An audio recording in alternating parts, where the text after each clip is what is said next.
to the Ed Morrissey Show. Today is Thursday, May 5th, 2015. Joining me, as always, on Thursday afternoons, Duane, Generalissimo Patterson of the Hugh Hewitt Show. May 7th, right? May 7th. Isn't that what I said? You said May 5th. I did.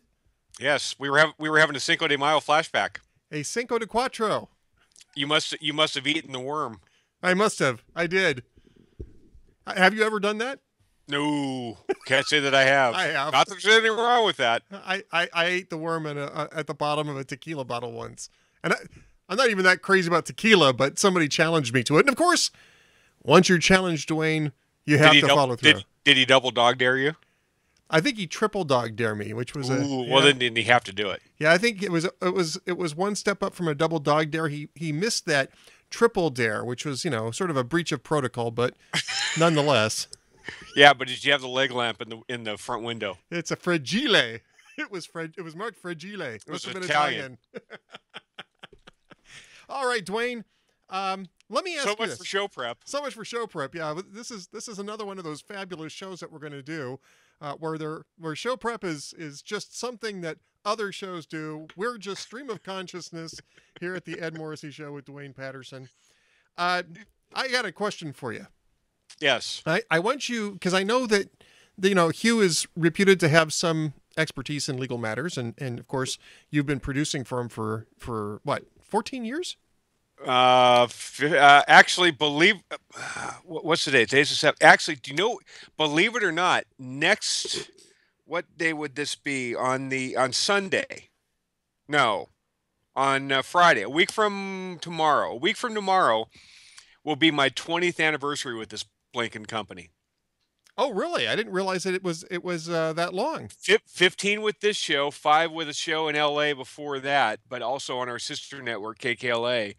But yeah, a week from tomorrow is my 20th anniversary with this company, and I bet I won't even get the watch. Probably not. I think it's 25. I don't think anybody's going to realize that it's my 20th. It's 25, isn't it? Isn't the watch 25? I don't know. Yeah, I think no, I have no idea. I've been with the company, officially with the company now for 7 years. I just passed my 7-year mark in March, actually, I think. So yeah, that's my official, been with the hot air site. Now with the company itself, although my time grandfathered in, technically speaking, I've only been with the company for 5 years. So I got the nice certificate in the mail, that nice thing that you print out on whatever printer happens to be available in the office and you send it out. That's what I got. Right. Which is fine. We used to see those awards being given out and you get that, massive plastic thing. And so, 5 years with, whatever company I happen to be with at the time. Really? But you've been paying me for 5 years. I mean, it's not like I was forced to be here. I was getting paid. I'm okay. Just say hi, congrats, and that's enough. Exactly. But the watch would be nice. The watch would be nice. All right. Speaking of moving along, since you guys have occasionally ventured into legal matters, Hugh having some passing acquaintance with constitutional law issues and that sort of thing. Being that he teaches constitutional law and has for 20 years. Yeah, that sort of sideline that he does in constitutional law. I want you to explain to me something that the media has been discussing quite a bit this week, which is the Pam Geller clause, the hate speech exception to free speech. Also known as the Pam Geller clause in the Constitution, where she had it coming. She had it coming clause. Oh, if I had a producer, I would have had that song up from Chicago, because that would have been perfect for the. It would have, wouldn't it? If only we had done show prep. If only we had done show prep. If only Duane had arrived before 3:59:30, we might have been able to do some show prep, Duane. And I still don't understand what Charlie Chaplin has to do with any of this. Chaplinsky. If you say Chaplinsky 3 times in a mirror, then Chris Cuomo shows up in your living room and starts lecturing you on the First Amendment. It was that was an interesting day he had, actually, because it started off, believe it or not, Chris Cuomo's day started off actually with a note of praise for the most part, and it devolved from there. Yep. Devolved being a good word, yes. Devolve being a good word. Um, let's give me 2 seconds here. I gotta All right. Well, so at any rate, go what ahead. happened Yeah, was set up what he did. so Chris Cuomo was on Twitter and he tweets out in response to somebody else talking about the fact that Pam Geller, and we talked about this a little bit on Tuesday, so I think everybody knows what the issue is with Pam Geller and in the Garland shooting. That Pam Geller had a right to speak her mind, and Chris Cuomo said hate speech is excluded from the First Amendment. Read the Don't just love the Constitution, read it. So, being the curious sort of fellow that I am, I went over and read it, and I read it, not just the First Amendment, but kind of all the way through, and I never saw the words hate speech. I never saw that term in the Constitution, and I asked Chris Cuomo to explain why, when I read the Constitution, I didn't see the reference he was making. I didn't get much of a response to him at that time, but then I started asking him about a few other things, like case law. Like, say, for instance, Sidney versus Phelps, which was just decided 4 years ago. Now, bear in mind, Chris Cuomo is an attorney as well as a journalist, and he was, I think, at the time of Sidney versus Phelps, an 8-1 decision by Supreme Court in 2011. Was ABC News's chief justice correspondent. I mean, that was his beat, was the Supreme Court. And in that holding, in an 8-1 holding, the only person, by the way, who dissented from this was Samuel Alito, which was interesting.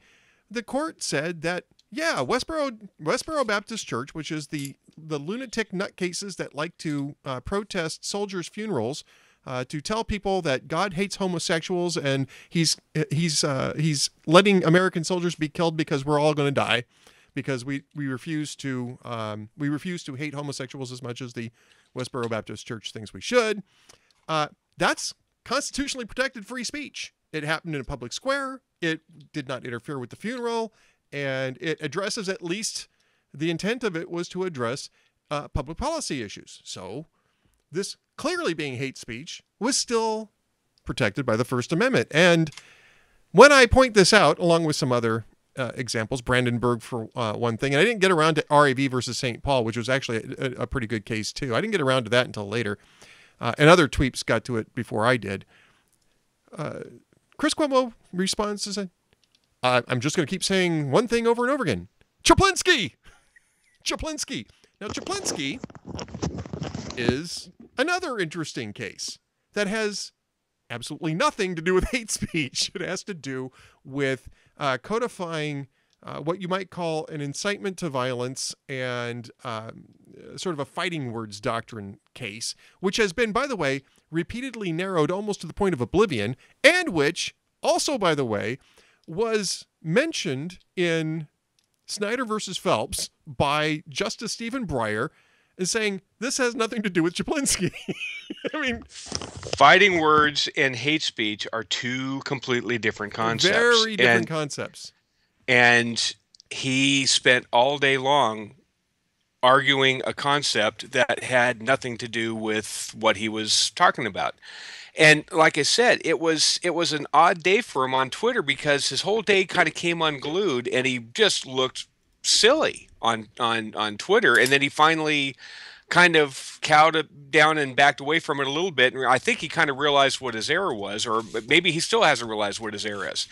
But he actually started the day out. Did you hear the clip he did with Mark Lamont Hill? No, actually I didn't. So he's got Mark Lamont Hill on, and again, Chris Cuomo is not exactly what you would call a conservative, right? And no. CNN is not Clearly. Exactly what you would call a conservatives network, right? And Clearly. Mark Lamont Hill isn't exactly what one would consider to be a conservative either. And they brought up the concept of what's the difference between the political cartoon of Muhammad versus something like, taking a crucifix and dipping in a jar of urine and calling it art. What's offensive and what's not offensive.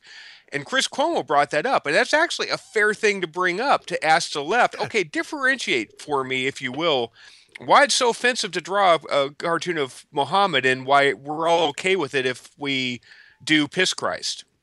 And here's how that conversation went. Let me cue this up real quick, and it goes like this.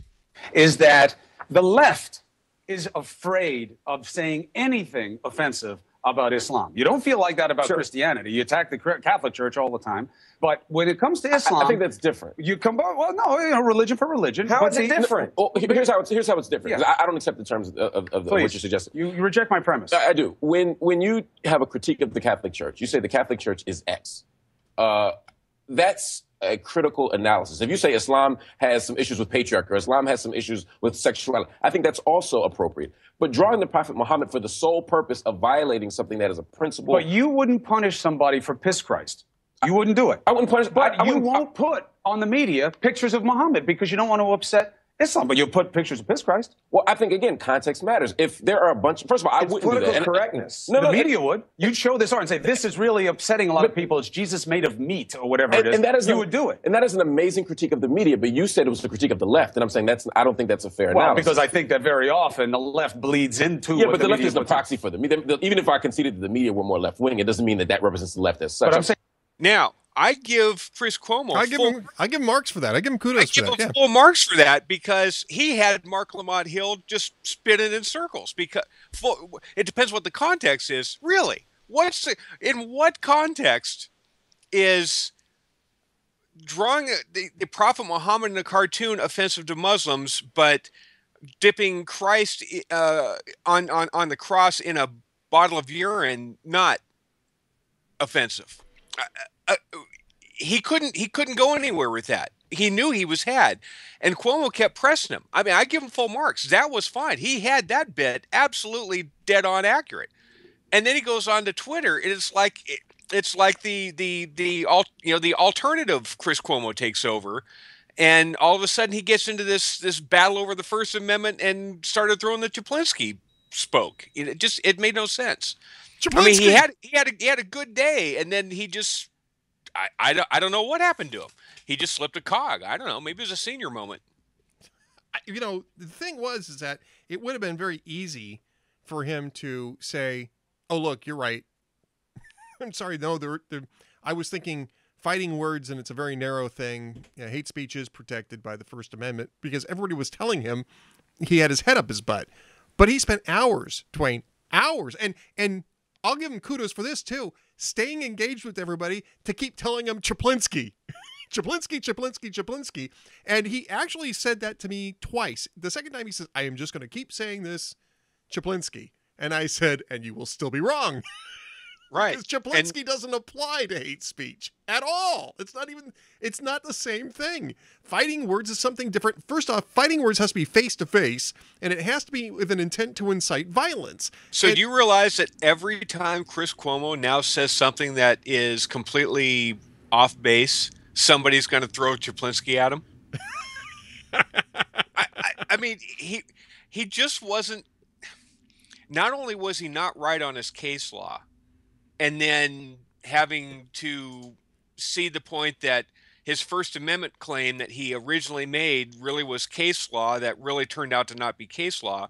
But now he's ceded the tactic to use back at him when he's a nut and gets called on being a nut is throw case law back at him. It was just a bad day. And it was completely an unforced error, especially after he started out by actually pressing the left on a very hypocritical argument. Yeah, but I think that I'm a little skeptical about this because I have this feeling that pressing this argument was more or less to bolster the idea that but there's still some things that if it's intended to be hateful, then because I think the argument that he was expecting back from Mark Lamont Hill was, well, yes, but Piss Christ was a legitimate work of art, whereas the Muhammad cartoons were not legitimate works of art. So cartoonists aren't artists, is what he said. This is not my... No, I mean, he didn't say that. I think that's what he was kind of expecting. Well, good luck making that argument. Well, and again, it's still speech. Either one is still speech, and both of them were protected. Of course it is. Would I have done exactly what Pam Geller did? Probably not. No. It's not my cup of tea. Does that mean she shouldn't do it? It's between her and her maker is what she should and shouldn't do. I think is she entitled and is she able to do what she did? Oh, you betcha she is. I see. Here's the thing. I think that at this point, arguing about the taste of it is that argument is over once the bullets fly. I mean, seriously. Of course it is. At that point, arguing taste is no more than just simply arguing whether some people have it coming based on their speech. When Piss Christ came around, nobody was arguing the art of it, or nobody was arguing the taste of it, except it was a one-sided argument. Yeah. We religious people were saying this kind of goes beyond the pale, and we weren't calling for it to be banned. We were calling for economic reaction to the people that did this, saying don't support this stuff, because that's how you fight back. We weren't saying they shouldn't be allowed to do it. We were just saying it was morally offensive and it was morally reprehensible. Don't support this kind of stuff. If you've got a museum or if you've got a facility that is putting this display on, don't support that facility. That's a whole lot different than saying you can't do it.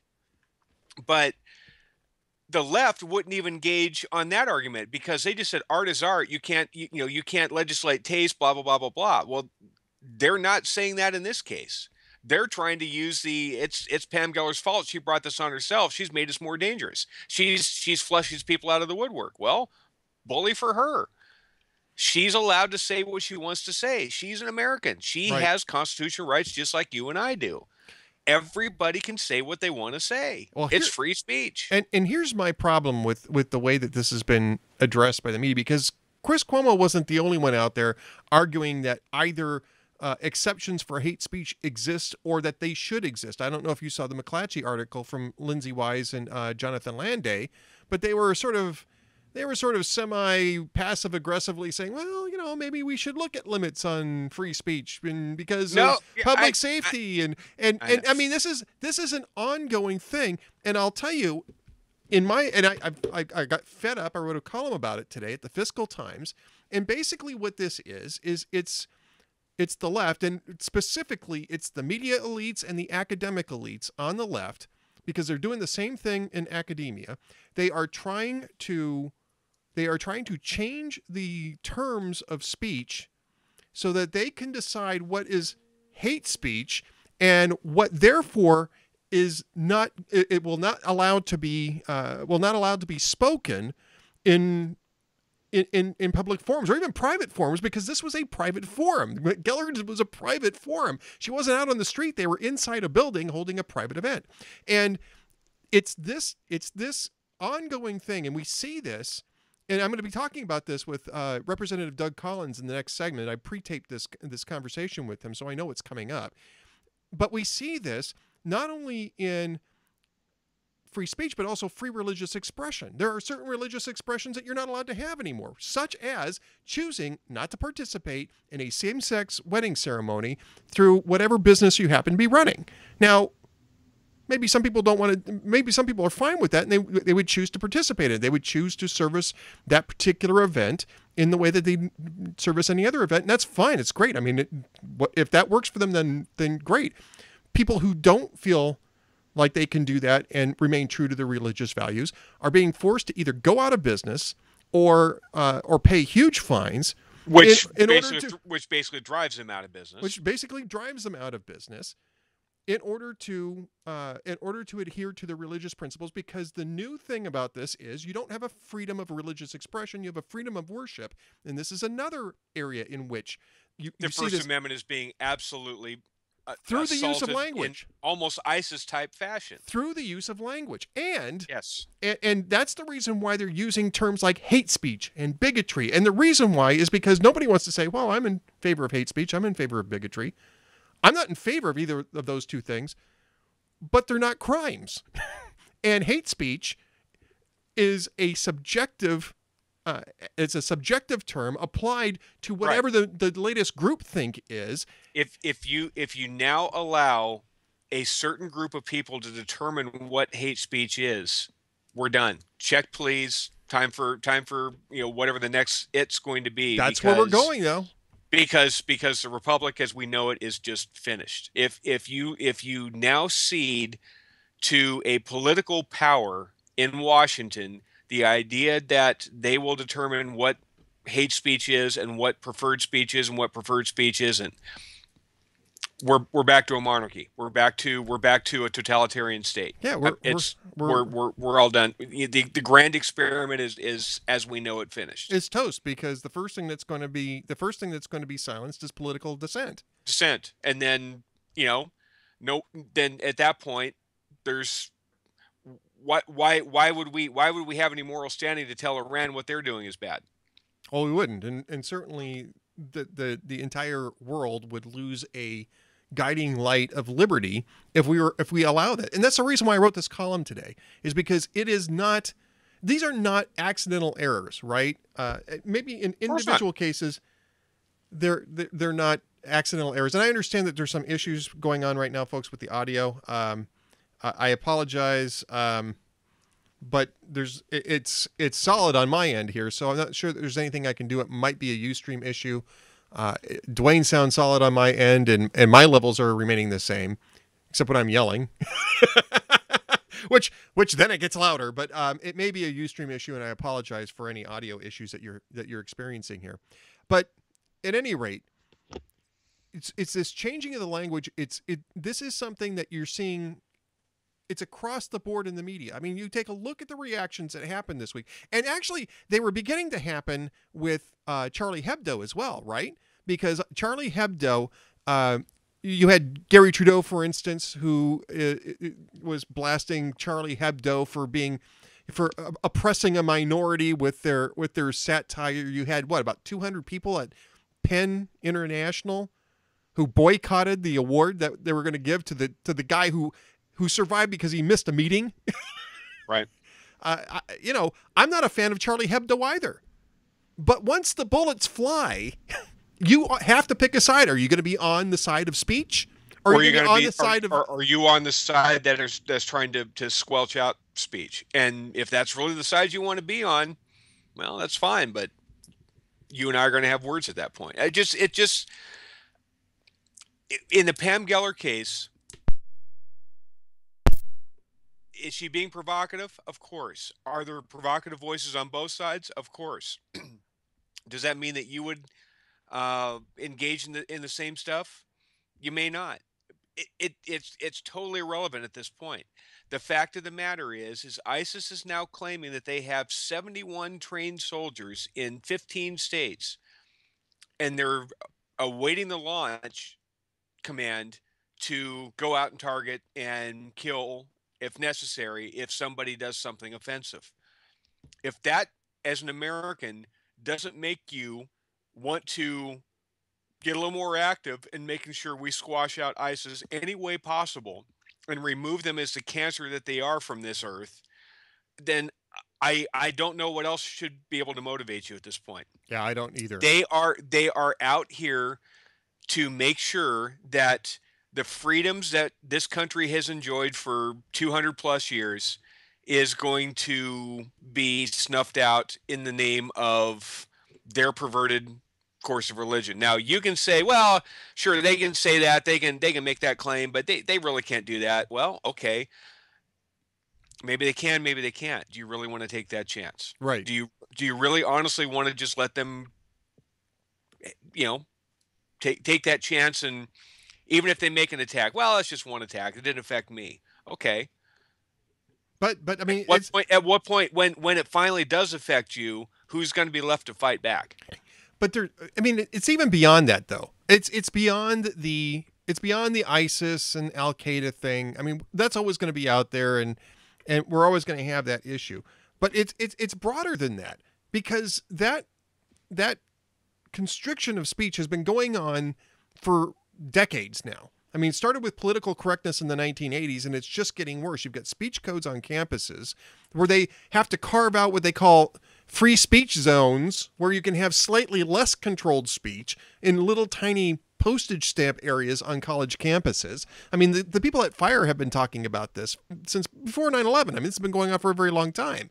And This is something that Americans are they're eroding this sense of what free speech really is. Free speech really is you get to say what you want to say. And as long as it's not slanderous, libelous, or a direct incitement to violence, right? You can't go into a movie theater and yell fire. I mean, because people are going to get falsely. hurt. I mean, you can't do it falsely. Falsely, right? But if there's a fire, you say fire, get the hell out. That's a factual issue. It's not about opinion. Right. The shouting fire in a crowded theater is not about opinion. It's about incitement to violence by using false information to panic a crowd. Correct. It's a very narrow thing. In fact, it was an offhand comment by Oliver Wendell Holmes in a decision that he later regretted anyway. That upheld the Alien and Sedition, not Alien, the Sedition Act in 1917. I mean, that's such a narrow exception that it's not even worth discussing in the term in the sense of free speech. But yet everybody brings it up. The health of the republic is more, please. I don't care if you agree or disagree with me. Say what you got to say. The more that is said, the better. I love the fact that MSNBC is on the air. I adore the fact that MSNBC is on the air. I love the left. We get lots of content from MSNBC being on the air. I love the left being able to make the arguments they make, because I still strongly think that if anybody pays a lick of attention, now that's a whole different subject, but if people pay attention between the arguments the left and the right makes, we'll win the argument every time. Yep. No, I agree. You got to win the argument. Well, and you got to be able to have the argument, and that's what the issue is. You got to be able to have the argument to win it. You got to be able to have the argument to win it, and that's what the issue is that they don't want you to have the argument. And that's not, I mean, that's not just on the war on terror. That's on, that's Gamergate, right? Yes. That is discussing the finer points of feminism on college campuses or practically anything else on college campuses. We have become, and the colleges have led the way on this. Academia has led the way. We have become a nation not of free speech, but of controlled speech. And the people who are pushing these lines, like there are hate speech exceptions to the First Amendment, even though they damn well know better than that, are the people who want to be left in control of the speech. And that's the media elites and the academic elites. And we conservatives, we bear a giant section of blame in this whole thing too, because the conservative movement, by and large, totally pulled out and abandoned academia back in the 60s. I don't know if it was abandoned as much as it was that we were squeezed out. We squeezed, and we sure didn't fight back very hard, did we?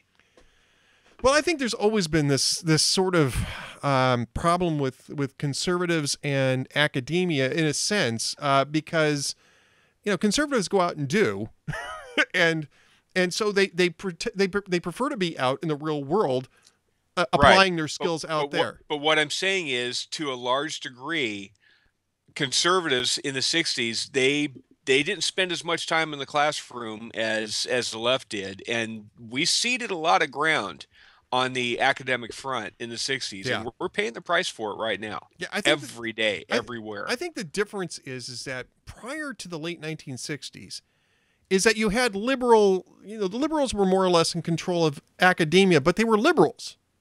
They were not the progressives. They were not the new left. What you've had over the last 30, 40 years is the new left in control of academia, first through professorships and now as administrators. And what they want, again, is they want to have control so that they can form people the way they want people formed. And I think Duane's going to be bailing out of here in just a second, because I know he had some things going on today. But we're having a great conversation with him, so I want to keep him as long as we can possibly keep him. I am here. Oh, and you're back. I just had to get a guest up real quick. And see how I multitask? You are multitasking. You're not great on show prep, but damn, you're good at multitasking. Exactly. I may actually have a minute or two now. I just want to make sure they do what they're supposed to do. I think they're doing what they're supposed to be doing. We're working on taping the Hillsdale stuff for Friday. Aha! There you go. Yeah, and again, I mean, if you want to see the front lines of where this battle is being fought, look at Gamergate. you know, this is exactly what's been going on in the gaming community. And Cranky T-Rex, our good friend and chat room guru here, has been writing about this at buzzpo.com and his own site, crankytrx.blogspot.com, for 8 months. For 8 months, we've had people on this show talking about it, even though Duane made fun of him. And I make fun of everybody. You make fun of everybody, so but it's okay. That's only because everybody makes fun of me too. That's true. We make fun of you. Of course I do. Of course we do. But this is what the fight is on free speech, and we're seeing it. It's just that the masks are coming off this week in a way that they haven't come off in quite some time. And it's not just the gaming media now; it's the entire media that you're seeing this in, including, you got to say, Fox News, which had some pretty disappointing commentary over there. Not from everybody. Megyn Kelly was pretty good on it. But you had the same sort of thing. Well, golly, we didn't like the content of that, so we're not going to stand up for her. We're going to make that the issue rather than the fact that you had a couple guys show up to shoot everybody.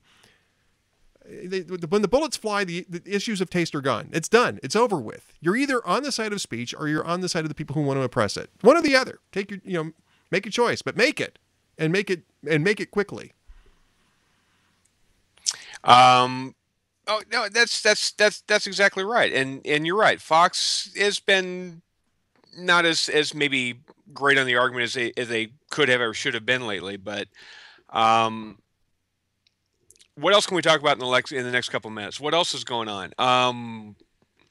Did you play or hear the Hillary clip from a couple of years ago, or when she was a senator to now? The immigration clip? An immigration? No, I don't have it. If you've got it, let's hear it, because this is gold. I actually do have it. Now, just as a backdrop, of course, she came out this week, tried to put the Republicans in a box by saying that she'd go even further than the president is on amnesty. We need more immigration, more now. Everybody's legal, all in free. I'm going to be the most amnesty candidate ever in the history of amnesty candidates, right? Well, when she was a senator, she had a kind of a different tone. Hillary does have different tones, This is what she had to say about the subject when she was just a mere mortal senator or something. We've got to do several things, and I am, adamantly against illegal immigrants. I made this exception basically on humanitarian grounds because of the individual stories, but certainly we've got to do more at our borders, and people have to stop employing illegal immigrants. Come up to Westchester, go to Suffolk and Nassau counties, stand in the street corners in Brooklyn or the Bronx. You're going to see loads of people waiting to get picked up to go do yard work and construction work and domestic work. Adamant. I am adamant about this. She adamant. Says. I'm adamant. Maybe she just meant that she was Adam Ant, because that would explain a lot about 1980s pop. It kind of would. Adamant about it. She doesn't seem. She's adamant about something else now. I think she's adamant about whatever it takes to get brute force power. I think is what she's adamant about. I think she's adamant that. She doesn't like her husband a whole lot. I think her husband has not been doing her a lot of favors this week. No, you mean, but don't worry about that because he just works here. Oh God, I just work here. I don't know what's going on. It was the accountant. The accountant did it because I just work here. Oh, he had those forms. And he just screwed up on those forms. We all screw up every once in a while. I screwed up once too. I paid the price for that too. And of course, and of course, today they're in Morocco with that company that is giving him $1 million. That's hiring lobbyists in Washington. By the way, the name of this company is OCP, which everybody seems to be very amused about on Twitter, because that was the evil corporation in RoboCop, if you remember correctly. So. I don't know. I guess it was, wasn't it? Yeah, it was right. OCP. So, yeah, we've been making RoboCop jokes on Twitter today. The cut he had last night from Morocco that got everybody all spun up, where he said, "I just work here." The guy he was talking to, and I can't go into the whole laundry list because it's this whole 30-minute long deal of who the players are and whatever else. The guy is Mo Ibrahim. He is a telecom giant who is a Sudanese national who went to British schools, worked for British Telecom, and basically launched cell service in Africa, all over Africa, and built this company. It sold, and then it got sold, and then it got sold. and it eventually is now being run by Ericsson, the Swedish mobile company giant, right? Right. Mo Ibrahim is a billionaire, has given tons of money to the Clinton Foundation, as is his family foundation, as has his daughter, all as individuals. He is on the board right now of something called the Broadband Commission for Digital Development. This is a UNESCO thing. This is a UN thing where the UN they want to corner the market on broadband globally. And they want to be the ones to dole out who gets broadband. And of course, there's going to be money coming back, and that gets handled a certain way. And, there's a certain group of clique that's on this board that are going to, certainly handle the money when it comes back the other way. Because when you develop the world and they get broadband, it's got to come through the UN, and it's got to come through this board, right? So no favors, no possible, commission or something, kickbacks could come back that way. The guy that's on the board with Mo Ibrahim is Carl Vestberg, who is the CEO of Ericsson Telecom. So these guys have a nice buddy-buddy relationship. And in fact, the daughter of Mo Ibrahim is besties with Chelsea Clinton. And the two of them are on a board called the Africa Center in New York City. I mean, the two girls, I mean, it's like these were two dads of two daughters that are really very good, close personal friends, as well as having a financial investment. So he's trying to talk to Bill Clinton about, hey, we've got all this stuff going.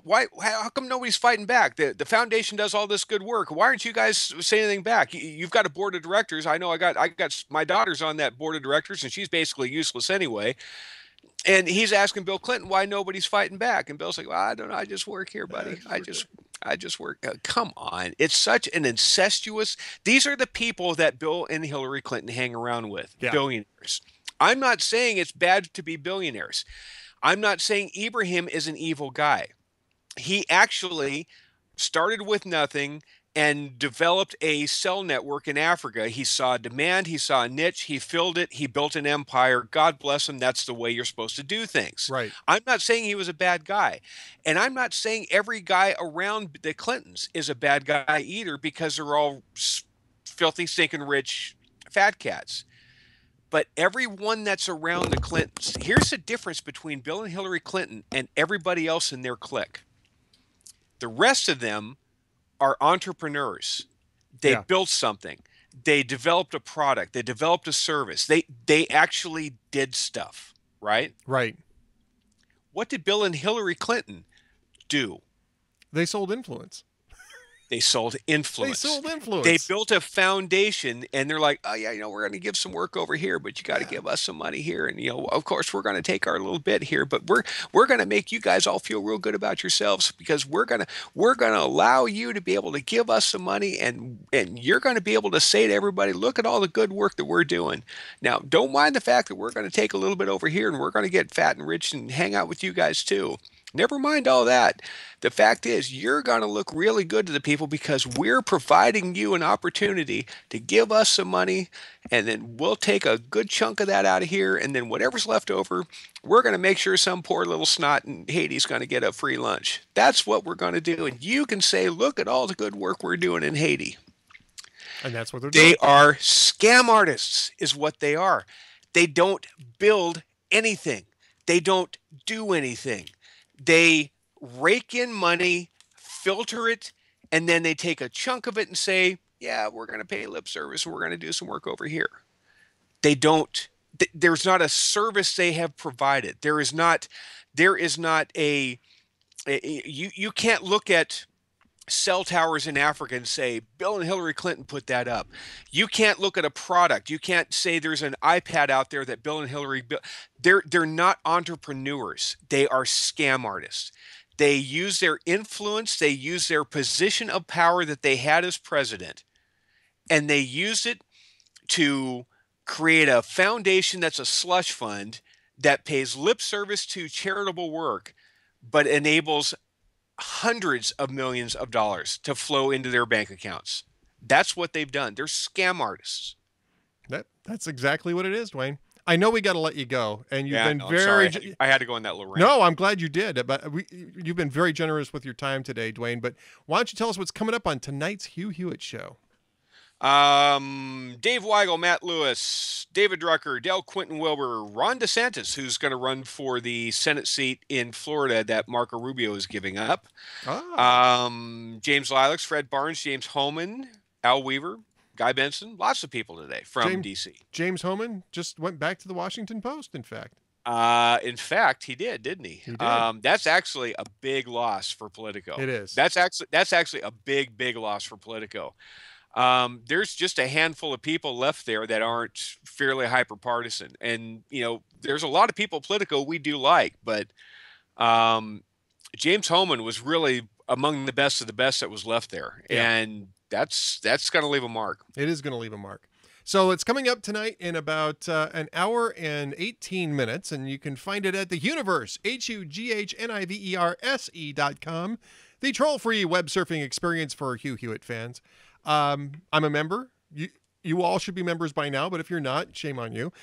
If they're too cheap to do this, Duane, they can always tune in on the AM radio and not get the video version, but just the audio version. What happens? What should they do if they can't find it on their local AM radio band? Well, I'm right here. They should just give me a little extra money. And not only will I pick up the phone and maybe we can have a little chit chat with that GM. Maybe I can give a speech for him. I can do things. I used to be president, but if you just give me a little bit of money, I'll make sure a couple of nickels go over to some well over in Haiti. My brother-in-law will get a gold mine out of it too, but you don't have to worry about that. They'll get a couple bottles of water over there and they'll have your name on it. You can feel good about yourself. And in the meantime, I'll have a little talk with that GM. I used to be president. I can get things done. I don't know. I just work here. I just work here. But you can also go to hughhewitt.com and listen to the audio stream from the website. Duane, Generalissimo Patterson of the Hugh Hewitt Show. Thanks for being with us today, sir. See ya. See you later. Bye. All right. And coming up next, my conversation I recorded earlier today with Representative Doug Collins, Republican from Georgia. And it gets really interesting. The first half of this, we're going to be talking about budgets. We're going to be talking about regular order. The second half of it, that's interesting too. And he's very optimistic about how this will play out, how the budget will play out. But the second half, I think, is even more interesting. So be sure to stick around for the whole thing. Here is Representative Doug Collins. By the way, before I cut over to that, just one final reminder. After this, we'll have Judith Miller on, former Pulitzer Prize-winning reporter for the New York Times, talking about her new book, The Story, A Reporter's Journey. And so stick around for that as well. Here is Representative Doug Collins. Joining me now is Representative Doug Collins from Georgia. You could find him on Twitter, by the way. He's very active on Twitter, at Rep. Doug Collins, and on Facebook, Representative Doug Collins. And they've got lots of great information in both of those places. Welcome to the show, sir. Well, I'm glad to be here. Thanks for having me. Great to have you on board. And look, I think we're 3 months we're about 4 months into the new Congress. And it seems a lot different than some of the older Congresses, in that there's actually things getting done. And even the Washington Post, I shouldn't say even, that's not very nice, but the Washington Post has taken notice on a couple of occasions here that there's something different about this Congress. They actually are accomplishing tasks. This was one of the big promises that Republicans made, is that if you put us in the majority in both the House and the Senate, we're going to get back to what is called regular order and get the business of the American people done. How do you think that's going? I think so far it's had its bumps in the road, but I think all in all, I think we've done exactly what we promised. And you're right. Even media organizations that only want to take interest in how we disagree are actually finding at the end of the day we're making progress on rounds from that have languished a little bit. And the good part about it is I think it's interesting. And I say good part. We're moving forward even when the administration doesn't seem to want us to move forward and is putting pressure or trying to stop it, and I think we're still seeing stuff come out. So for that, I think that's what the American people sent. I think would I love to see 100% of everything that I would like to see? Sure. But I think what we're seeing is a lot of, from a conservative perspective, good ideas pushed forward. We're getting good solutions, and then we're putting ourselves in position to come back and finish the job if we need to at a later time.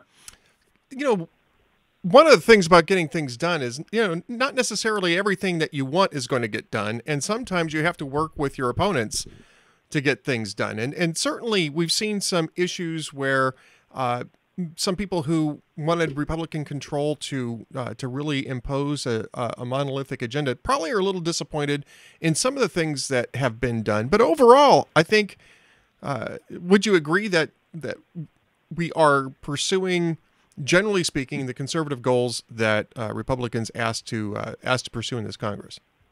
Oh, I believe so, and I think you make a great point. And I think the point is that many of our districts and across the country, we've discussed this, especially from the Republican side. We're very independent thinkers, but at the same point, we have a lot of folks who are so tired and fed up with everything that's been going on in the country, and especially not just the last 6 to 7 years, but even a little bit earlier, especially when it comes to spending and ideas like that. There are many folks who just want to solve everything now. But I think what we have been able to do is come together, even on some votes that were going back even to the end of last year, when we did which was, I think, wrongly named Cromnibus because it's a reflection of not being able to pass, appropriations bills, but actually begin to get in policy that we've not been able to get in. And I think the budget reflects that we just passed, the Senate's just passed. We're looking on the different eyes of now moving like a cybersecurity bill, which actually, protects consumers while at the same point letting businesses and government communicate. Things that are really common sense when you come down to it, that basically government's been in the way of, and now we're actually being able to get some stuff done. Congressman, sticking with the budget, I mean, Republicans now have passed the first joint resolution budget in Congress in years. It's certainly the first time it's been attempted since 2009, and that was more or less part of the Obamacare effort. Democrats had to pass that document in order to set up their Obamacare bill. Exactly. So 6 years at least since the last time we've seen this, and this is also promising a balanced budget in 10 years. Now, you're going to run into some skeptics, and I'm one of them actually, who says, when you're talking about, we're going to balance a budget in 10 years, I mean, you can't control what goes on in years 2 through 10. And so there's some frustration that there aren't more cuts being made now, that there aren't more adjustments being made now, so that we return to balance a lot faster and firmer than where we're at. Well, you're not the only one frustrated. I am as well. And I mean, I come from a state perspective. I've been in the Congress now this is my second term. But I was in the state legislature in Georgia for 6 years prior to that, in which Georgia, we have a constitutionally mandated balanced budget. And it's not a hocus pocus balance. It is, it's not borrowing and not counting that on the book. We had to even account for our debt payment as part of our balanced budget package. So when we get to Congress, and one of the things that I'm pushing for, and one of the things I would want to see is, could we do it on a quicker time frame? Yes, we could. I think the problem is like something you said a little bit earlier, is getting those votes to know that we can. It's been pretty interesting so far. We put out 2 appropriations bills so far. We've had the earliest ever. For anybody that says that the Republican Congress is not working, we put 2 appropriations bills, the earliest that they've ever been put on the floor, passed them out, and the Obama administration has threatened to veto both of them. So I think what we've got to look at is what we're moving forward on, finding the ways that we, within a 10-year window, for those of us who would like to see it done quicker, finding the areas in the appropriations bills to force the administration's hand and to force others' hand to say, we're here not just because the budget says we can spend this much. Maybe we can get to a point where we don't have to spend what the budget actually says. And those just take time. There's a whole different thinking in Washington right now among many younger members, and myself included, that say, why don't we take a look and starting paying for a lot of these issues? And that's why the OCO funding for defense was hard for many of us, and why I actually voted to strip the OCO funding from the bill the other day. So I think as we deal with that, you're going to see it push more and more. But would I like to see it on the gas faster? Yes. Will I take what we've got at this point? That's the best alternative in compared to a budget that never balanced. True. And you're going to run into opposition at the White House probably constantly over the next year and a half anyway. But that does bring up another question, which is, if the president starts vetoing these bills one after the other, and I think we can pretty much assume that there's going to be vetoes on some of the 12 normal appropriations bills, if not all of them. A, does this result in a shutdown? And B, can Republicans manage that to reflect the fact that that this is coming from a president refusing to budge on the budget, if you will, rather than the blame that kind of has gone to Republicans for some of the fiscal cliffs that preceded us here? I think you've hit an issue. Now, again, it's sort of amazing to me that, especially even in the 3 years that I've been up there, the only one that ever talk about shutting down the government is the Democrats.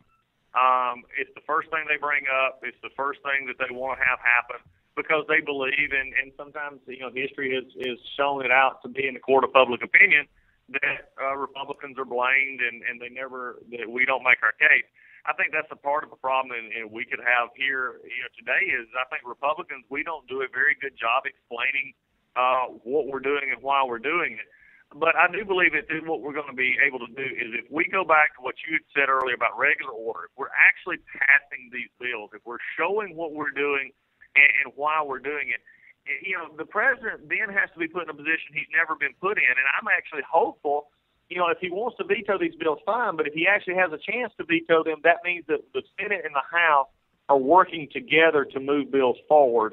And in knowing, even though that we have a 6-vote deficiency in the Senate with the cloture, we're actually moving something forward that has some bipartisan support to it. So then he has to actually decide, do I want to be part of this solution or not? There's no way that he can just sit back and say, well, you never sent me any spending bills, and now you're wanting to shut down the government. That's always been his ability to spend. But if we work hard like we need to, then we're going to actually get bills that he'll have to decide individually instead of making that blanket statement about Republicans. That's a good point. It's a good point, and I think you're right. I think it puts you in a better position. The question is, of course, how the media is going to spin it, how the White House is going to spin it, and you think that you're prepared for that. The Republicans on Capitol Hill are prepared for that. I know that I would be prepared for it. I think we're working on with leadership and others to make sure that message gets out. The one thing I think that our voters will understand, and at least it's what I come home, and I'm in an extremely conservative district, and I represent those values, but they also expect at the end of the day, I think your voters who just get up in the morning, and I think this is where Republicans, we've got to do a better job of talking to the employees, to the moms and the dads who are just, they love their country, they want to do it, but they're also saying, I need to make sure I put, shoes on my kids, to be able to help them, to pay my light bill, to pay my house payment. And so in these discussions of fiscal issues, we've got to make it seem, and not just seem, but show the reality of why a balanced fiscal approach works, not for government, not for business, not for but for everybody who gets up in the morning and goes to work or just gets up, and whether they're retired or are in the workforce yet or not. That's where we've got to make sure that we're making our argument and not let the Democrats demagogue the situation into saying, something that we're not. Let's shift gears, Congressman, to actually a very interesting part of your history. You are a Baptist minister, and you were a military chaplain in the Air Force, and served, I think, at one tour during the Iraq War. Is that correct? That is correct. In 2008 at Balad. There you go. And you've recently seen some issues with the ability of other military chaplains to have a free exercise of religion. Tell us a little bit about those two cases and what you're doing to deal with that. I'd love to. And I think this is another issue where it is amazing to me that the, quote, most tolerant people in the world are the most intolerant when it becomes to things that they don't like. And I think what we're simply doing is pointing this out. And what's happened in the military, and there's two cases I think that you've referenced, Chaplain Lawhorn, who was an Army chaplain up here, actually in my district at the Ranger camp, and the other one is Chaplain Moser, who is a Navy chaplain. And in both of those cases, what we're dealing with is chaplains who were providing and dealing inside their own faith groups, but also dealing with inside the own structure of the military on how you handle religious expression and freedom of thought. And the Army and Navy have saw fit to punish them. We've seen this in the Air Force as well. What we're having these days, and I've explained this sort of what I call a middle management problem, and that is from the officer level, like a major and above, up to a one-star general. They are looking for ways to where they can be seen as making sure that religious values are not proselytized. And what they're doing is they're stepping on chaplains' ability to do their job. So as a chaplain myself, there's nobody at the Pentagon knows the issues, as well as I do, because I've been serving in it for over, 13, 14 years. I've been to the war zone as a chaplain. I know how a good chaplain is supposed to operate. They're supposed to be there for all faith and no faith. So what we've taken on these two cases is saying, look, in the chaplain Lawhorn case, you're not going to put a letter of concern to chill other chaplains and not remove it simply after you find out that he did nothing wrong. In a suicide prevention class where he talked about, simply how he made it through during times of depression and talked about his faith. And for Chaplain Motor, I have a great deal of concern at how some of this information was leaked out to start with, given the fact that it came from confidential information that was given between a chaplain and a service member. So we're saying to the military, it's time to live up to your own rules and not quit trying to crack down on areas for favor or for promotability, if you would, to members who are doing what they're supposed to be doing. It's interesting about this because you take a look at the Motor case, right? And what he was doing was he was explaining basic Christian teaching, which I think is fairly universal across the different faith traditions of Christianity, about same-sex relationships, marriage, homosexuality, different, premarital sex and masturbation. I mean, these aren't necessarily things that are going to, these positions, these teachings aren't necessarily going to please everybody, but that's why you have a guarantee of religious freedom. Plus, I mean, let's face it, these are people who are chaplains. They are there to teach the faith as well as to support the members of the military who look to them for spiritual and emotional support. Certainly there are good ways and bad ways of going about those things, but just teaching those things should be covered under the First Amendment, even under the obviously the specific discipline of the military code. But I mean, it still should be. If you're not going to have that, why do you have military chaplains at all? Well, and I think that you've hit on something there that's very important. There's a group of people out there that want to make chaplains a mental health part of the military, if at all. And I think that's what we've got to fight back on. One of the things is, and I've talked to Chaplain Motor personally, and I've talked to others as well, but Motor in particular, if you look at what he's been accused of and you talk to him, which he vehemently denies ever saying some of that, especially in the way it was actually reported in the media, but you're looking at a situation in which what most don't understand is all chaplains have to have an ecclesiastical endorsement. In other words, whatever faith group they belong to have to be in a position to endorse him to represent their own faith in the military as well as his own, but also has to be under the military's guidelines as well. It's sort of that two-hat master that we wear as a chaplain. And if he violates his ecclesiastical endorsement, that could get pulled and he's immediately out of the military.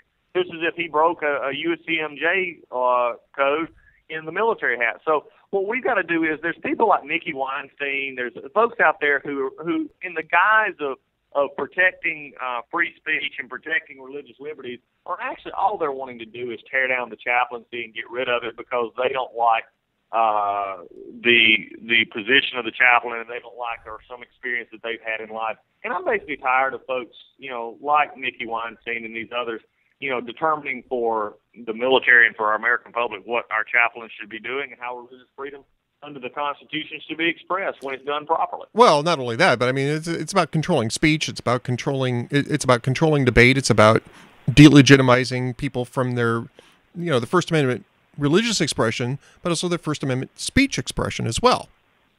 Oh, exactly. I mean, look, as what I said earlier, I mean, the most, quote, tolerant people in the world are the most blazing intolerant people that I have ever met when you say something that they don't like.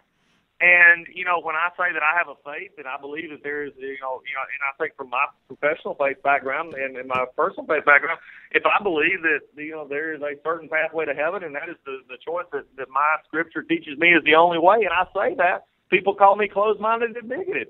I'm sorry. I'm not forcing my belief upon you. If you would like to know about my faith, I'll tell you about my faith.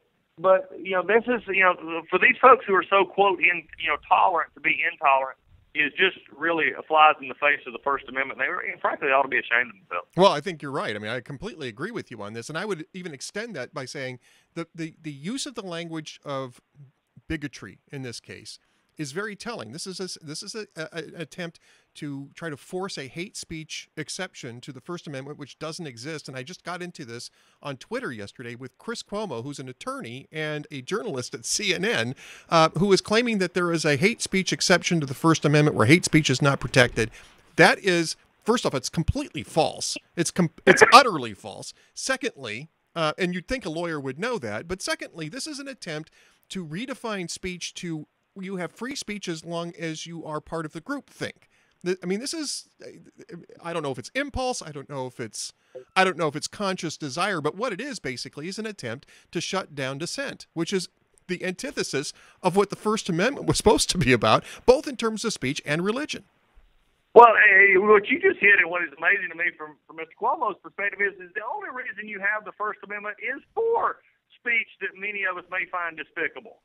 You would not have to have a freedom of speech for something everybody likes or for everybody agrees with. The very reason you have the amendment in itself is to protect those minority point of views, however unagreeable or disagreeable we may find. And as long as those, don't border the regular laws of law of slander and libel, I mean, this is why that's why the amendment meant there. So for him to actually say that there are exceptions, I mean, if he wants to say you can't yell fire in a crowded theater is your exception to the First Amendment, or that if you incite someone to go kill that person, that, which we all know from law school is, these are, the things that are not allowed. But to say that there's a hate speech exemption, I mean, the very reason whether I agree with it or not of somebody's speech is the protection is there because it is not agreeable or it's not in vogue with the current political class. That's why the amendment is there. That's a brilliant point. I know we don't have much time. I do want to ask you about the nun who was denied entry into the United States from Iraq. Tell us a little bit about that sister who was denied entry. Yeah, this is the most amazing thing to me. And you want to have a Twitter discussion, go back to Mr. Cuomo and say, why is he not reporting this? I mean, you have a group coming in from the Middle East who this administration, the Kerry State Department, has approved all of visas for the Muslim, the Shiites, the Sunnis, everybody else who's coming in, and they target a Sister Diana, who is a nun from Iraq, who is a teacher. She has a job. She's not at risk to overstay. And she's risking her life to come here and talk about how bad ISIS is, which, by the way, kills everybody. They don't make a distinction. They don't like Christians, and they don't like other Muslims who don't believe like they do. And we target the nun? I'm sorry. There's just something that, and I've asked several questions of the administration, of the State Department, saying, why would this be here? I mean, she has a home, she has a job, she has a sponsorship from a House member, Miss SU, but, and other international organizations. But the administration picks out the Christian. I mean, this plays into every stereotype, unfortunately, that this administration has, that they're completely tone deaf to religious persecution across the world, especially if it has a Christian bent to it. And every media, can you imagine 10 years ago in the Bush administration, if a similar group was coming from the Middle East, from Iraq in that area, and all of them were Christians, were approved except the one Muslim? Yeah. Do you not think that would cause a just firestorm? And yet this is being blown off, and it's very frustrating and very infuriating for me. So what's the status of Sister Diana Momeka? Well, at this point, she doesn't have her visa approved, and we've sent the letter to the Secretary of State, and we're trying to push to make sure that it is approved so she can come talk about it. And right now, she's being held in limbo. So for Catholics, this is in my opinion, would be very much of a Catholic issue, but also just a freedom of speech expression issue. For someone who is wanting to do it by the proper book, and here we have the administration, keeping her out, and the only reason it seems that they're keeping them out is simply because she's a Christian. It's amazing. It's an amazing story, and you're right. I mean, I'm a Catholic, and so it's definitely a story of interest to me, but I think it's more importantly a story of interest to all Christians who are looking at this and wondering where the hostility to a nun is coming from. I mean, I don't get that at all, but I don't get. This is the same administration that's going after the Little Sisters of the Poor for not providing, contraception to their employees. So Yeah. Again, the most tolerant in the world when it comes to something they don't like are the most intolerant in the world, and we've seen this over and over again. But when you cross the line of the very tenets of why this country was formed, why the very tenets of why we are here, that they ran from to get to here, for the protection of their religious speech, the protection of their religious expression, the protection of their speech in general, and we have an administration led by a supposedly constitutional law professor. I would love to have had that class, because you wouldn't have had to study, because undoubtedly the Constitution wasn't discussed, especially some of the First Amendments. It is amazing and very frustrating. I can laugh about it, I can, yell about it, but at the bottom line, what we have here is an administration, especially through their State Department and others, that has basically been very sad when they don't have this basic understanding. Representative Doug Collins, I want to thank you for coming on the show today. Let's remind people that you can find Congressman Collins on Twitter at Rep. Doug Collins. It's up on the screen. And by the way, also in the show post. And the Facebook page is Representative Doug Collins. Is that correct? That is correct. And they can always go to our main account. I can't remember that. Doug.Collins, dougcollins.house.gov. dougcollins.house.gov. Yes, and that will take you right to the official website of Congressman Collins. Thank you very much for being with us today, sir. It's been a pleasure speaking with you. I've enjoyed it. Thanks so much. Joining me now is Representative Doug Collins from Georgia. You can find him on Twitter, by the way. He's very active on Twitter at Rep. Okay. And I apologize. We are back, and we have Judith Miller on the line with us, author of The Story, Pulitzer Prize-winning reporter at the New York Times.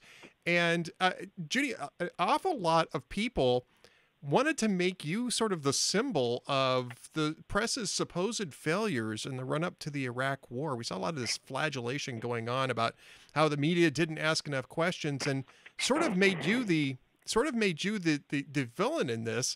And I love the column that you came out with. It was a month ago when this book first came out. We were just discussing this off the air, is that this is the 1 month anniversary of the publication. I love the column that you started off by saying, yes, it was me. I was the evil genius. No, that's not actually what happened. Yes, I did it all by myself. I took the country to war.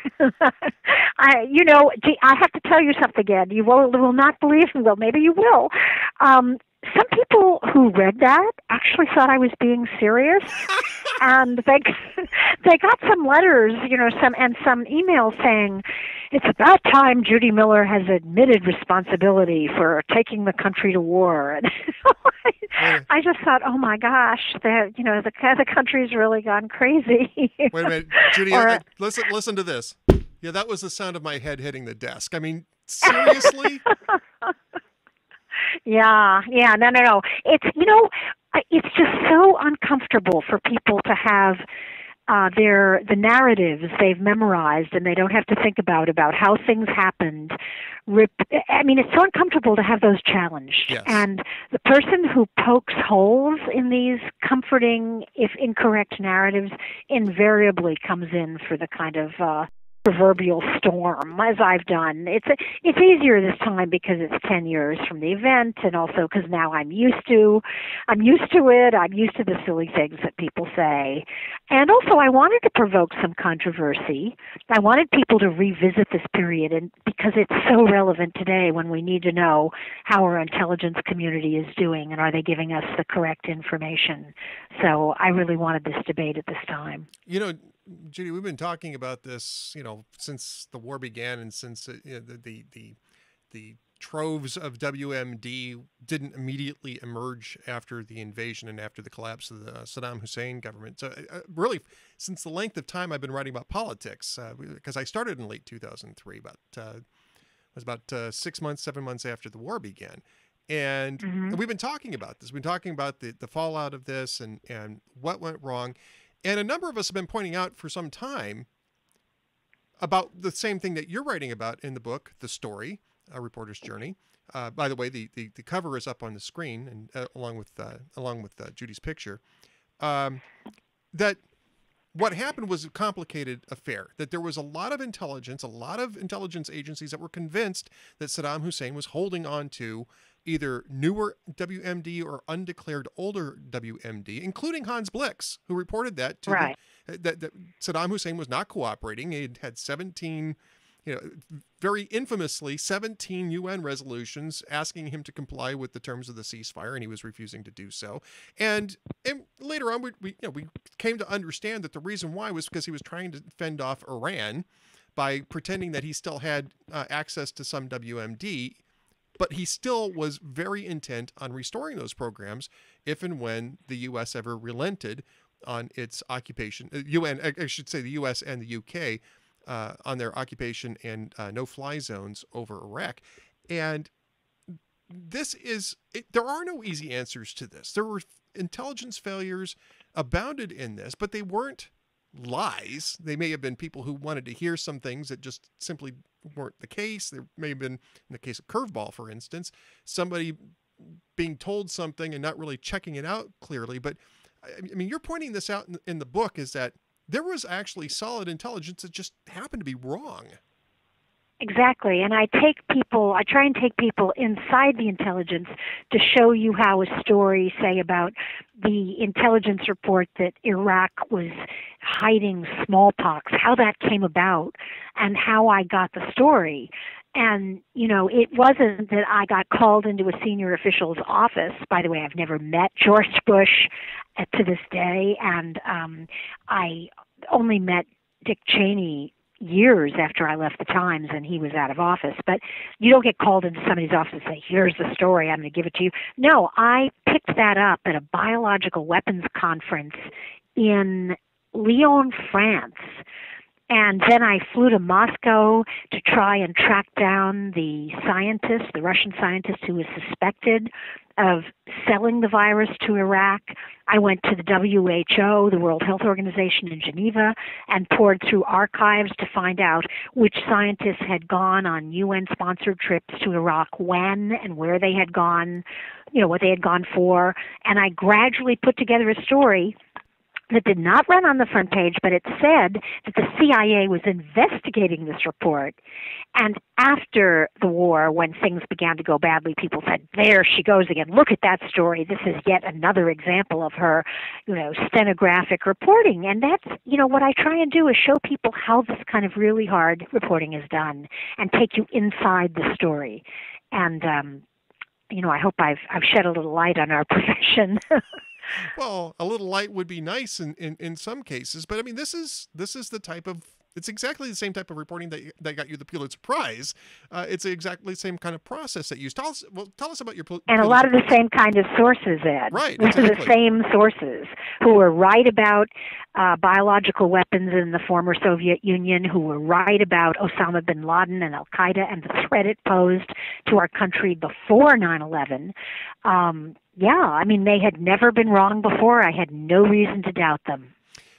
Then that's part of what that's part of what you as a reporter, you're looking for sources that you can trust, whose work has been, or whose information has been proven accurate in the past, and you go back to those same sources for other stories. I mean, especially if you are continuing as you were on national security issues.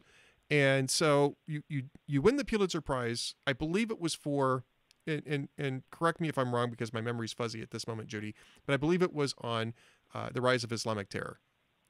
Right, and Al this Qaeda. is way before that 9/11. Story ran in January, 9 months before 9/11. Right. I mean, it wasn't a story; it was a series of stories. Exactly. Investigative reporting. I had flown to Afghanistan as a guest of the Taliban to ask them about training camps. I'd been thrown out of Afghanistan. I had interviewed Al Qaeda prisoners in the northern part of Afghanistan. I had gone to Saudi Arabia twice. I'd gone to Israel and spoken to them. It was a terrifying but wonderful assignment. So this is the same process that produced the reporting before and during the Iraq War. So this is, again, sources that you knew who had been reliable in the past, and really actually probably weren't unreliable in this case. It's just that the information they were giving you was based on intelligence that, again, was first a fairly broad consensus among Western intelligence agencies that this stuff was solid, and secondly, turned out to be wrong, and that happens. I mean, it's still happening. We just got done hearing, a little over a year ago, that ISIS were just the JVs and didn't pose a threat. And right. Yeah, the intelligence mistakes just keep coming on. Oh, and Yes. was it Mike Morrell has a new book out, by the way, in which he says, yeah, gee, we really did underestimate the ability of Al Qaeda to exploit the Arab Spring. Something a lot of us were saying, look, that when you create this kind of destruction, this is what you're going to get. It's a breeding ground for terrorism. And the CIA was apparently telling the Obama administration this whole time, oh, no, core Al Qaeda's on the run, which is the reason why Obama was saying that publicly. And now Mike Morrell is saying, yeah, we really got that one wrong. Right. And he also said, by the way, at the end of the story in the New York Times, ironically, about his new book, they said that even though the administration had twisted information, there had been a huge fight, and kind of some senior officials who believed the account exaggerated the story about the connections between Iraq and Al Qaeda. He said on WMD there was no pressure brought to bear on analysts because the analysts were totally convinced. He said exactly what I've been saying, and that the New York Times has yet to acknowledge, which is, I didn't do anything wrong. The paper didn't do anything wrong. We weren't insufficiently skeptical. We did the best we could with the information we had available. And Ed, my concern and what I write about in this book is that my regret is that the paper did not let me go back and investigate those failures in depth the way the old New York Times that I joined back in 25 years ago would have been committed to doing. They just didn't. They wanted it to go away. They didn't want to understand what had happened, and that was the failure. Not the getting it wrong because the intelligence community got it wrong, but the failure to go back and stay with the story, because that's so important to good journalism. Judy, let's take a look at the New York Times, and I want to work back to that same point. But let's take a look at this. I mean, you were at one point, even though by this point there was some question about the intelligence and what we had learned through the intelligence, you were subpoenaed to testify. In the Scooter Libby, in the Valerie Plame leak case, later became the Scooter Libby thing, and you talk about that in your book.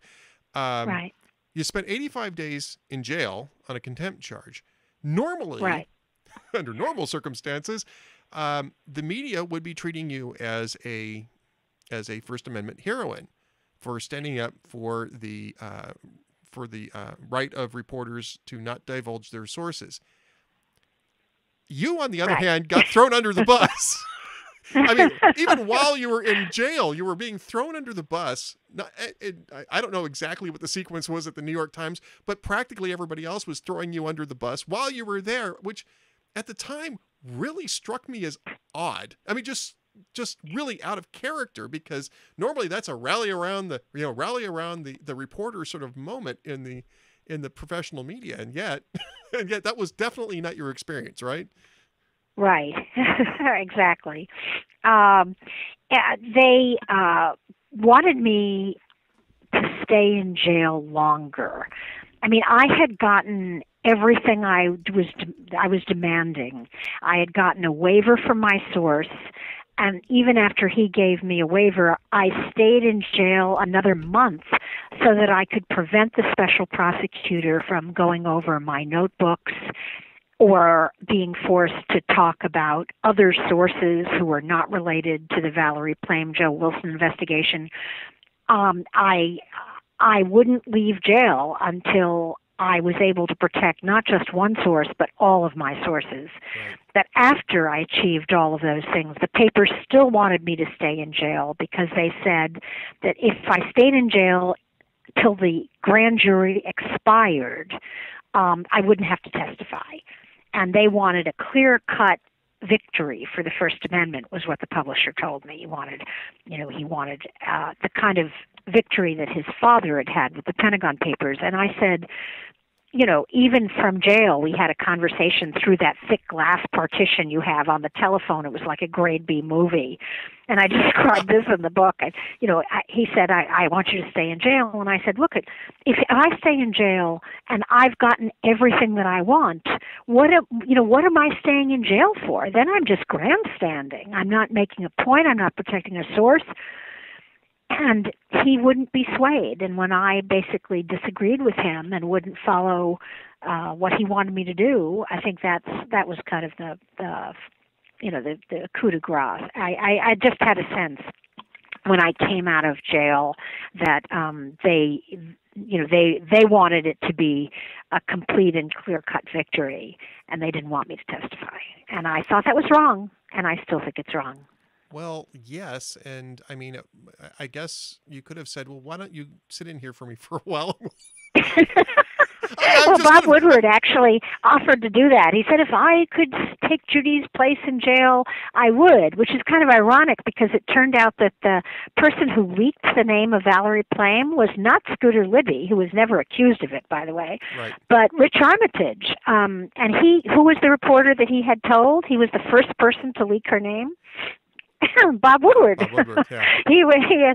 So I always thought that compliment was somewhat ironic, but Bob is a super reporter, a terrific reporter. Right. And I think he would have actually gone to jail if he could have. But, we had a special prosecutor and a special prosecution going on here. And what that means basically is nobody's accountable and nobody can say no. And even after you know that there's been no damage to national security from this leak, and no damage to any source at home or abroad because of the leak, and no damage to Valerie Plame herself, which is what the CIA secretly decided about the leak, which I disclose in my book, they still decided to pursue this investigation because this special prosecutor wanted to make a name for himself and thought that perhaps the vice president was involved in this conspiracy, and he pursued it zealously.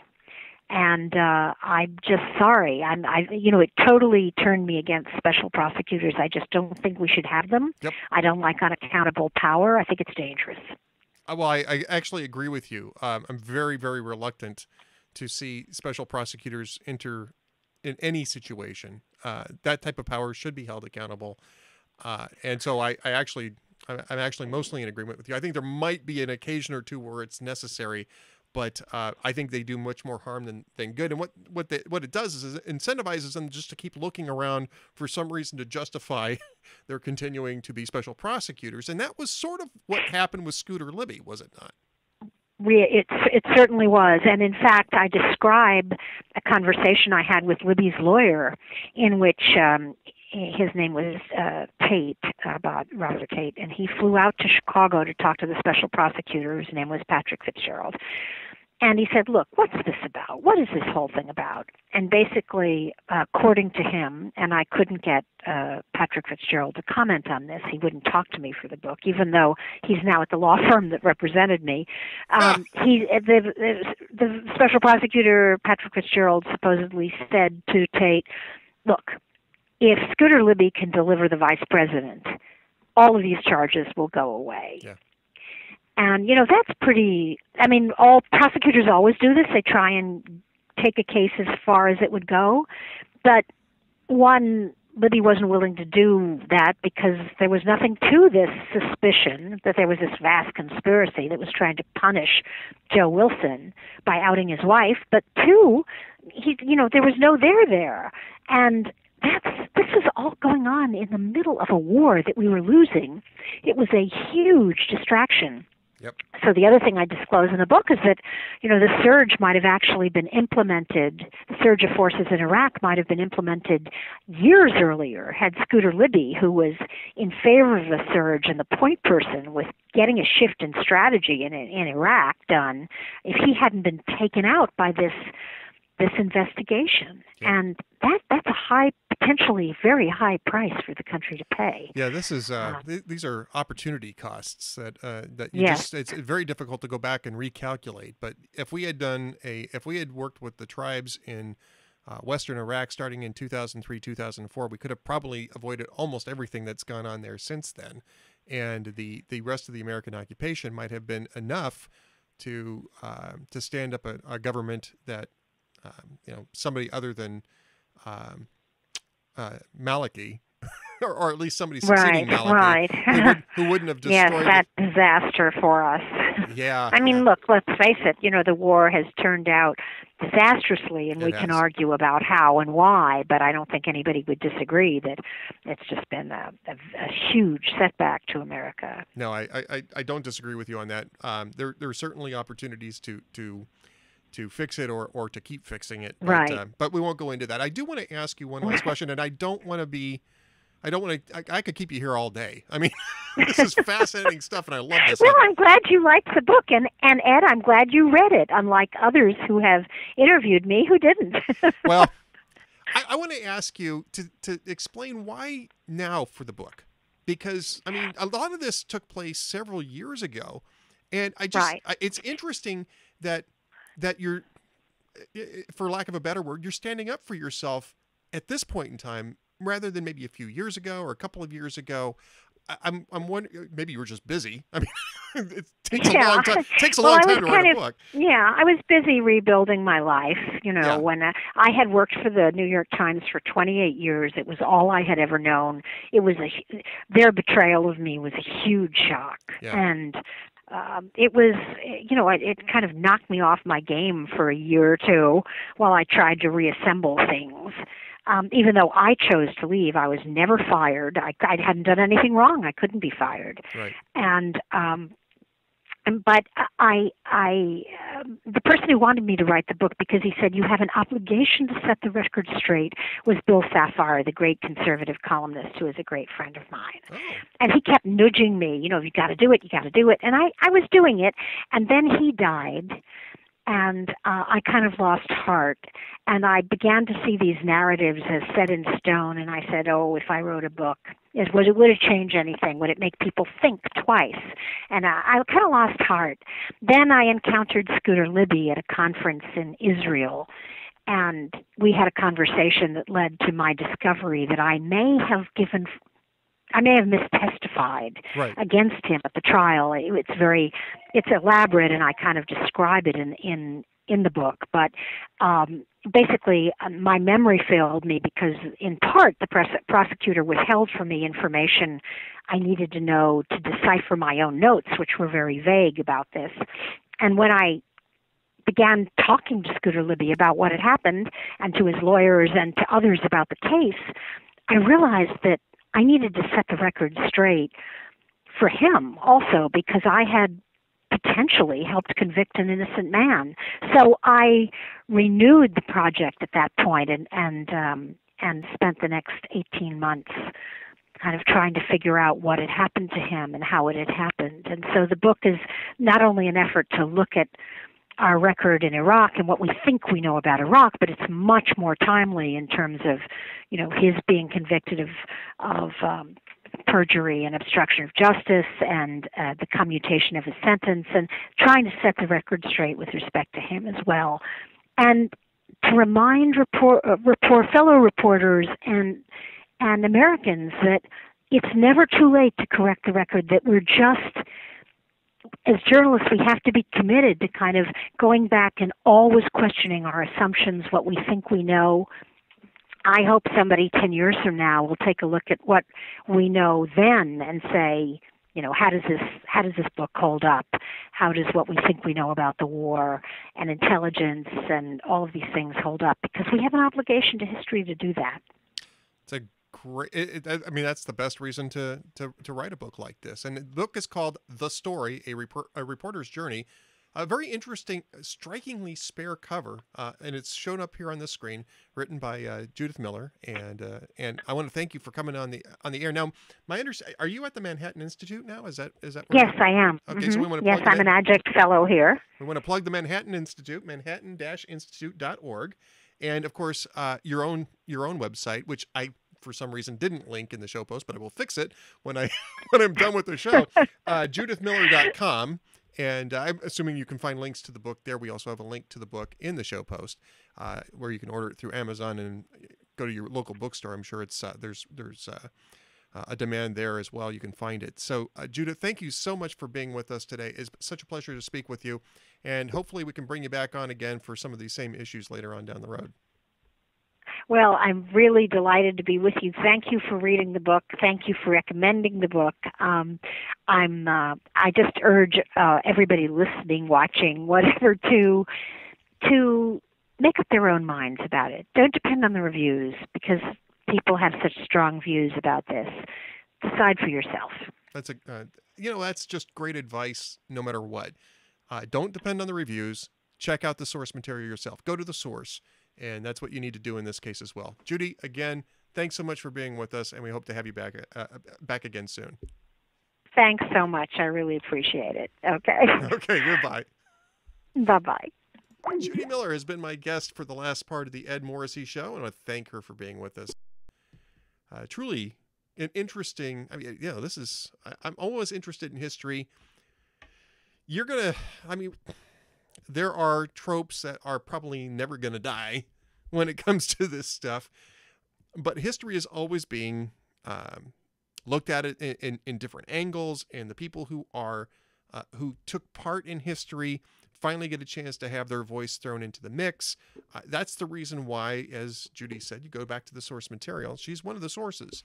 So in the narrative of the Iraq War is far from set, or should be anyway. There are going to be voices that emerge years to come, which will give us a much more detailed and nuanced look at the things that went on. And all of us who have our own assumptions, conservatives, progressives, whatever, we have to continually check those assumptions to make sure that they're not blinding us to other facts. All right, I want to thank the folks in the chat room today. Next week's schedule, kind of screwy. Not sure when we're going to be doing the show. I think we're probably going to have to do a show on Monday, and I'll check with Andrew and I'll check with Duane to see if they can come on the show Monday, because I'm traveling a lot next week, and I think I'll be leaving on Tuesday afternoon, which means I won't have time to do the show. So I'll see if we can set it up for Monday.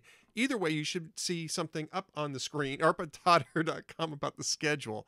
I want to thank our guests today. I want to thank Judy Miller, who was terrific. I want to thank Representative Doug Collins, who called in earlier. We did a pre-tape, and it was a fantastic conversation.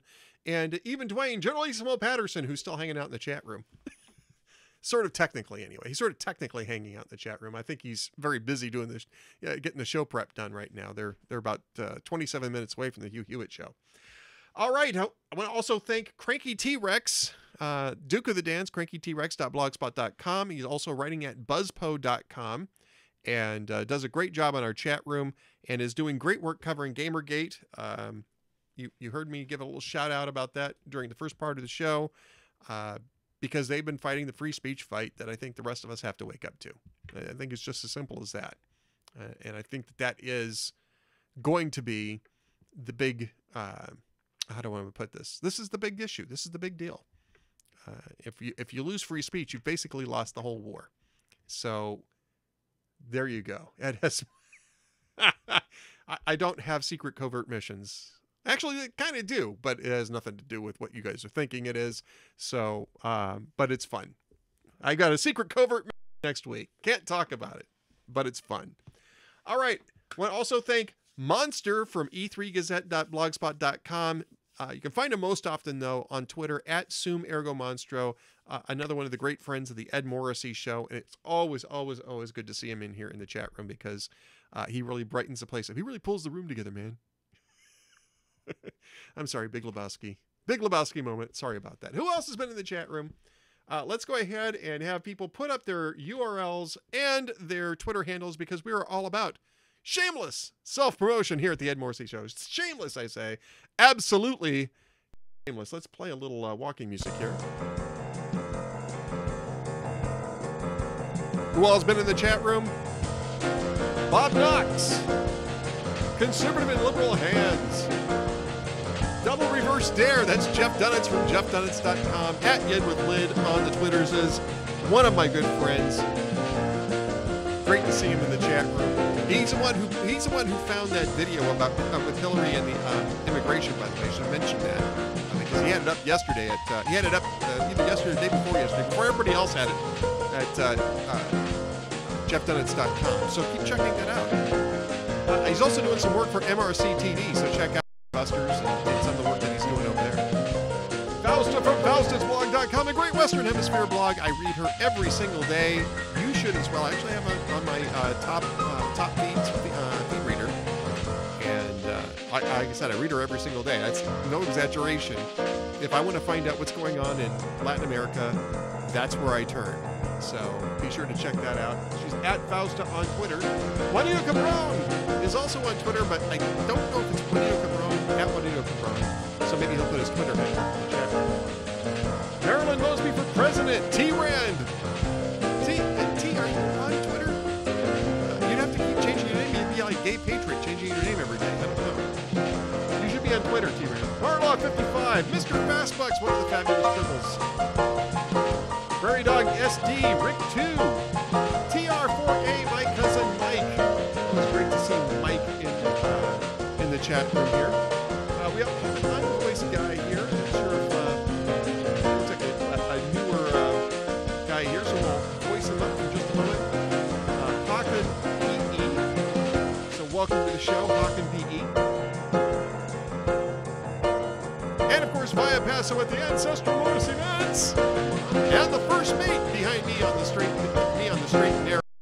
All right, until sometime next week, probably Monday, 4 p.m. Eastern Time, 3 p.m. Central, 1 on the left coast. We'll come back with Andrew and Duane if we can on a single show because we'll probably just get to do one next week. So keep an eye out on the schedule. Have a great week. Don't miss a minute on the Ed Morrissey Show. See ya!